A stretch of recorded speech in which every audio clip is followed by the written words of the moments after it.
अब आगे तेज को वो बहुत प्यारी और दुनिया की सबसे खूबसूरत लद्ददहकी लग रही थी। दोनों ही एक दूसरे की आंखों में देखे जा रहे थे। उनके बीच कुछ फासला था जिसे तेज ने थोड़ा सा आगे बढ़कर खत्म कर दिया और रोशनी के होंठों पर अपने होंठ रख दिए, रखकर उन्हें पूरी शिद्दत के साथ चूम लिया, जिससे पहले तो रोशनी की आंखें बड़धी हो गईं और अगले ही पल वो बंद हो गई। तेज कुछ ही सेकंड में पीछे हट गया था। उसने अपने होंठों को दबाया और प्यार से रोशनी के सर को सहलाकर कहा, मैं अब चलता हूं। इतना कहकर वो उसे देखने लगा, जो अब अपनी पलके तक उठाने की हिम्मत नहीं कर पा रही थी। जैसी रोशनी की हालत थी वैसे ही तेज की भी थी। दोनों के दिल की धड़कनें भी अपनी रफ्तार से तेज धड़क रही थी। रोशनी ने अपनी आंखें खोली और अपने होंठों पर धीरे से उंगली फेरी। अगले ही पल उसने अपने निचले होंठ को दांत के तले दबा लिया। उसका चेहरा शर्म से पूरी तरह से लाल हो गया चुका था। वो शर्माते हुए जल्दी ही अंदर भाग गई। तेज तो रोशनी के शर्माने की अदा पर फिदा हो गया था। शायद ये उन दोनों की पहली किस थी जो आज हुई थी। तेज मुस्कुराते हुए रोशनी के बारे में सोचने लगा। अगले ही पल वो सीरियस हो गया। तेज को वो बहुत प्यारी और दुनिया की सबसे खूबसूरत लद्दहकी लग रही थी। दोनों ही एक दूसरे की आंखों में देखे जा रहे थे। उनके बीच कुछ फासला था जिसे तेज ने थोड़ा सा आगे बढ़कर खत्म कर दिया और रोशनी के होंठों पर अपने होंठ रख दिए, रखकर उन्हें पूरी शिद्दत के साथ चूम लिया, जिससे पहले तो रोशनी की आंखें बड़दी हो गईं और अगले ही पल वो बंद हो गई। तेज कुछ ही सेकंड में पीछे हट गया था। उसने अपने होंठों को दबाया और प्यार से रोशनी के सर को सहलाकर कहा, मैं अब चलता हूं। इतना कहकर वो उसे देखने लगा, जो अब अपनी पलके तक उठाने की हिम्मत नहीं कर पा रही थी। जैसी रोशनी की हालत थी वैसे ही तेज की भी थी। दोनों के दिल की धड़कनें भी अपनी रफ्तार से तेज धड़क रही थीं। रोशनी ने अपनी आंखें खोली और अपने होंठों पर धीरे से उंगली फेरी। अगले ही पल उसने अपने निचले होंठ को दांत के तले दबा लिया। उसका चेहरा शर्म से पूरी तरह से लाल हो गया चुका था। वो शर्माते हुए जल्दी ही अंदर भाग गई। तेज तो रोशनी के शर्माने की अदा पर फिदा हो गया था। शायद ये उन दोनों की पहली किस थी जो आज हुई थी। तेज मुस्कुराते हुए रोशनी के बारे में सोचने लगा। अगले ही पल वो सीरियस हो गया। महिका के रिजॉर्ट में महिका अपने रूम में थी और पूरे रूम में अंधेरा हो रखा था। वो खिड़की के पास बैठी थी और एक टक बस बाहर देखे जा रही थी। उसके चेहरे पर कोई एक्सप्रेशन नहीं थे, लेकिन हाँ, उसके एक हाथ की मुट्ठी में कुछ तो था जिसको उसने अपने मुट्ठी में भर रखा था। महिका की आंखें एकदम शांत थीं, एकदम शांत। सब कुछ शांत था, उसके आसपास भी और उसकी लाइफ में भी। फिर भी ऐसा क्या था जो उसे इतना बेचैन कर रहा था? वो बस एक टक बाहर देखे जा रही थी। रूम में रोशनी ना के बराबर ही थी। हर तरफ बस सन्नाटा था।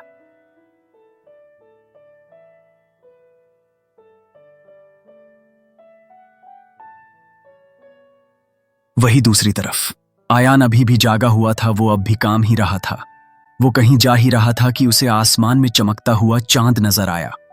उसने एक नजर चांद को देखा, जैसे वो उसे ही देख रहा हो। वो उस पर से भी अपने नजरें फेरकर वहां से चला गया।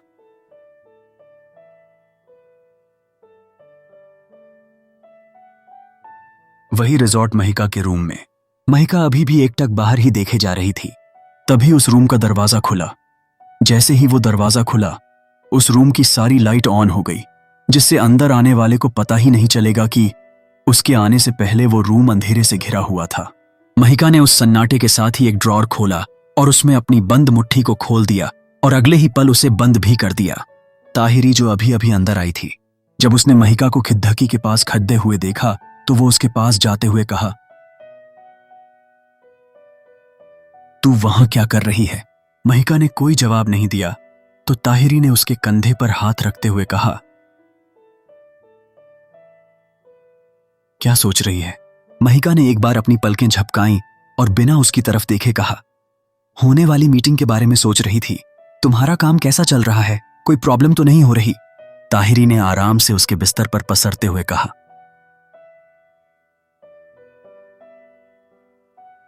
भला मुझे क्या प्रॉब्लम होगी, बल्कि मुझे तो अच्छा लग रहा है।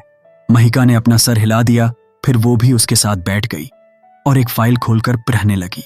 ताहिरी ने उसे देखते हुए कहा, मही, ऐसा मुझे ही लग रहा है या ऐसा सच में हो रहा है कि इस बार या पहली तेरी कोई मीटिंग इतनी लंबी चल रही है जो हर बार पूरी ही नहीं हो रही? महिका ने उसकी आंखों में देखते हुए कहा, तो तुम्हें क्या लगता है कि ऐसा क्यों हो रहा है? क्या कहती हो तुम्हें इसमें भी शामिल करूं? ताहिरी जल्दी से अपने हाथों को उसके सामने जोतते हुए बोली, आह बस कर हिटलर, मैं इंसान हूं, कोई मशीन नहीं। मुझे थोड़ा थोड़ा आराम चाहिए। महिका ने अपना हाँ में सर हिला दिया। ताहिरी कुछ सोच रही थी और वो उससे कुछ कहना भी चाहती थी, लेकिन कहें कैसे समझ नहीं आ रहा था। महिका को यह साफ महसूस हो रहा था, लेकिन उसने उससे कुछ नहीं कहा। आखिर में ताहिरी ने ही कहा, मही, मुझे तुझसे एक बात पूछनी थी। महिका ने उसे पूछने का इशारा किया। ताहिरी ने हिचकिचाते हुए पूछा, मही, तुझे मेजर रोनित के बारे में पता है ना कि वो और मैं? वो इतना कहकर वो चुप हो गई। ताहिरी की बात सुनकर महिका ने एक नजर उसे देखते हुए कहा, हाँ पता है। ताहिरी ने आगे पूछा, तो तूने मुझसे पूछा क्यों नहीं? महिका ने इसका जवाब भी शांति से दिया, मैं कौन होती हूं तुमसे कुछ भी पूछने वाली? तुम्हारी लाइफ है, जो चाहे करो। मैं कौन होती हूं तुम्हारी लाइफ में आने की? महिका की यह बात ताहिरी के दिल को छलनी कर गई। ताहिरी ने जल्दी से महिका से कहा, मही प्लीज, चाहे तो मुझे अपना पसंदीदा मुक्का मार ले, लेकिन ये मत कह मेरी लाइफ पर जितना तेरा हक है उतना तो किसी का भी नहीं है, किसी का नहीं। महिका ने बिना उसकी तरफ देखे कहा, मुझे तो ऐसा नहीं लगता। यह सुनकर ताहिरी की आंखें तबाही नम हो गईं। उसे लगा कि महिका ने उसे गलत समझ लिया है, क्योंकि उसने उसे रोनित के बारे में नहीं बताया जो उसके लिए बहुत इंपॉर्टेंट था। ताहिरी ने जल्दी से रोते हुए कहा, मही प्लीज, ऐसा मत कहना। मैं तुझसे कुछ छुपाना नहीं चाहती थी, लेकिन उनके और मेरे फ्यूचर के बारे में अभी कुछ नहीं पता तो मैं क्या बताती। इतना कहकर वो लंबे लंबे आंसू बहाने लगी। सच था, जब महिका की बात आती थी तब ताहिरी का दिमाग एकदम ब्लैंक हो जाता था। उसे कुछ समझ नहीं आता था, और ये बात महिका बहुत अच्छे से जानती थी। तभी महिका को मनाते मनाते ताहिरी की नजर महिका के होंठों की मुस्कान पर गई, जो अपने होंठ दबाकर अपनी हंसी कंट्रोल कर रही थी। ये देखकर ताहिरी महिका की चालाकी समझ गई।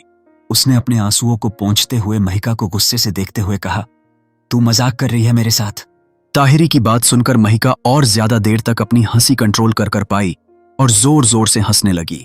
महिका हंसते हुए ताहिरी से बोली, ताही तुम सच में बहुत मासूम हो, बहुत ज्यादा। इतना कहकर वो और जोर जोर से हंसने लगी। ताहिरी ने गुस्से से कहा, मैं मासूम नहीं हूं, समझी? महिका ने उसकी ठोड्डी पकड़ उसके चेहरे को हिलाते हुए कहा, ओ रियली? इतना कहकर वो दोबारा हंसने लगी। ताहिरी को काफी चिढ़ मींच रही थी। अब उसे पता था कि महिका इस बात को लेकर उसे अब कई दिनों तक परेशान करेगी। वैसे तो महिका किसी को परेशान नहीं करती थी, लेकिन जब करती थी तो उससे बचना नामुमकिन था। ताहिरी महिका को पिलो उठाकर मारते हुए बोली, मैं तुझे छोड़ दूंगी नहीं। क्या तेरे पास कोई काम नहीं है जो तूने मुझसे मजाक किया? महिका उसका पिलो छीनकर हंसते हुए ताहिरी की नकल करते हुए बोली, मेरे और उनके फ्यूचर के बारे में अभी तक कुछ नहीं पता। फिर वो ताहिरी को देखते हुए कहा, मैं तो रोज बस उनके पास एक कप चाय पीने के लिए जाती हूं। इतना कहकर वो जोर जोर से हंसने लगी। महिका की बात सुनकर ताहिरी पूरी तरह से हैरान हो गई। वो शर्मिंदगी और गुस्से से चिढ़ेपन इन सब के मिले जुले भावों के साथ कहा, मेरे रूम से निकल, मुझे बात नहीं करनी तुझसे। महिका ने उसे एक डेविल स्माइल करते हुए कहा, ये मेरा रूम है कि? इतना कहकर वो फिर हंसने लगी। ताहिरी एक और पिलो उठाकर उसे मारकर वहां से चली गई। महिका ने हंसते हुए अपना ना में सर हिला दिया। ताहिरी के वापस जाते ही रूम की सारी लाइट वापस ऑफ हो गई थी। अब वहां फिर से अंधेरा हो गया था। हंसते हंसते महिका की आंखों से एक आंसू की बूंद गिरकर उसके गाल पर गिर गई। महिका सीधा बेड पर लेट गई और अपनी आंखों को बंद कर लिया।